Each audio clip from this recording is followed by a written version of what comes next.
Do you need a permit for that remodel?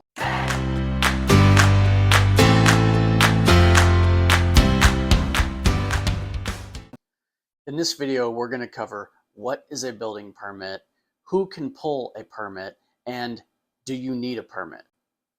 So let's get started. What is a building permit? Well, the vast majority of Americans live in an area, whether it's a city or a county or what have you, where they have a building department.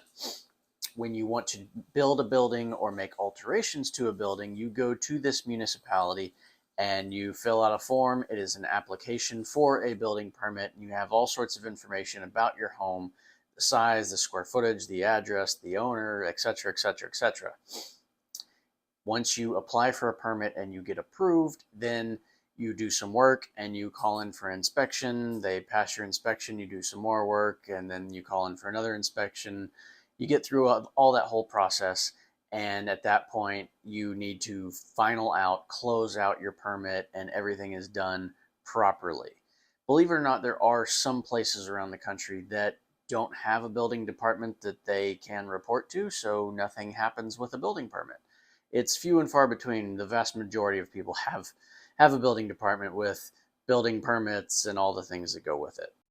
There are lots of different types of permits that you can get. Obviously, you can get a building permit for a full new building, constructing a new building that was not there previously. There are lots of different types of remodel permits for doing a bathroom renovation, for adding square footage onto your house, that would be an addition, for building a garage, for finishing a basement, for putting on a new roof, for installing a new AC unit. There are lots of different types of permits. And actually that kind of rolls us right into the next thing is who can pull these permits? Well, the building owner, the homeowner, can apply for a building permit. Your contractors can apply for a building permit. Now, when I say contractors, that may be a general contractor that is doing a larger project and it encompasses some plumbing, some electrical, some framing, etc. Or you could have a sub permit, maybe a plumber or an electrician by themselves can pull a smaller permit for just their portion. Maybe you're only having some electrical work done, and so you only have an electrical permit pulled. But it's basically the homeowner or the general contractor or a sub permit, maybe just a roofer for just a new roof. Now, the larger question for most of you is, do I actually need to get a building permit? And I'm going to give you two different answers, and then I'll explain quite a bit on those. First answer is, if you ask a building official, they're going to say yes, you always need a permit. If you go to change out an electrical outlet, they're probably going to say, yeah, you should pull a permit. If you ask someone like me, I've been a building contractor for 15 years. I've done lots of commercial work around the country, and I've done residential work in 3 different states. And I've done work on my own homes. My personal opinion is it varies, it depends. So let's break that down. If you go to the building department and you're asking if you want a permit or if you should get a permit, they're probably going to say yes, regardless of what it is, covering almost every scenario. Now, for me, my personal experience and what I have always told my clients is it's up to you. It's your home. You do what you want, but here are my thoughts. If you are adding square footage to a home, if you are finishing a basement, or if you're adding an extra bathroom that was not there, I'm going to always recommend that you do a building permit for numerous different reasons. If you are simply remodeling an existing bathroom or an existing kitchen, there's an argument for it being repairs and maintenance. So you're not changing the footprint, you're not changing what was already there necessarily, you're just taking out cabinets, putting in new cabinets, you're taking out flooring, putting in new flooring, you're basically just putting in new versions of what was already there. So I have a lot of clients that decide to not go for permits in that type of scenario, and I also have clients that just want to make sure and get permits. Here are some of the reasons why people would want to get permits and why I would say that maybe you should consider it. Any type of work with, say, electrical or plumbing, there's always the risk of something going wrong. Now, if you were to have something go wrong and maybe you need to make a claim on your homeowner's insurance, that's the time where things could get hairy.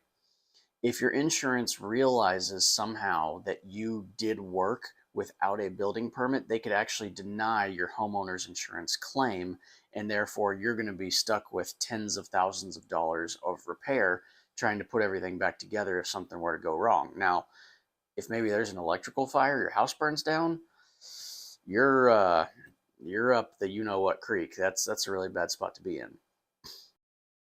For me and my clients and my projects that I've done, I try to keep everyone informed and let them know what the benefits are, what the potential downsides are, and let them make their own decision. Honestly, in my opinion, it's not really up to me. When they ask me what I think, I spell it out for them. Here, this is the risk. The reward is, you don't have to mess with the building department. You don't have the extra time. You don't have the extra cost of putting together plans that they approve. You don't have the extra time and cost of dealing with inspections and all of that stuff. Now, say in Colorado specifically, because I've done a lot of projects in Colorado, there are a ton of people that will finish a basement without a permit. And when they go to sell it on their seller's disclosure, they will actually claim that it is a non-conforming space. That happens all the time. So there are a lot of non-conforming basements in Colorado. And in everywhere in the country, there's really a lot of kitchens and bathrooms that are remodeled without permits. Sometimes they're done really well, sometimes they're done really poorly.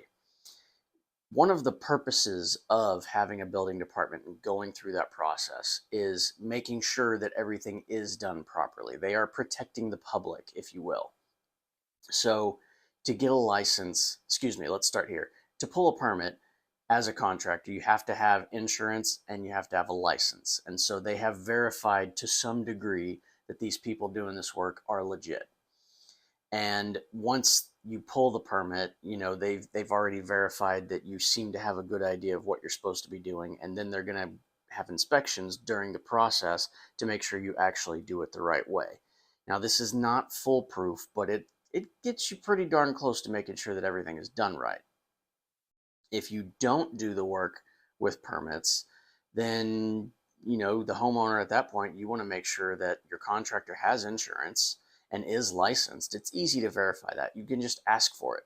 They can do a little certificate of insurance and actually have you added on as an additionally insured, real quick and easy. And they can show you a valid contractor license in the municipality that you live in. So that's one way of handling it. And then obviously go through and double check and try to find good contractors. We'll cover that in another video.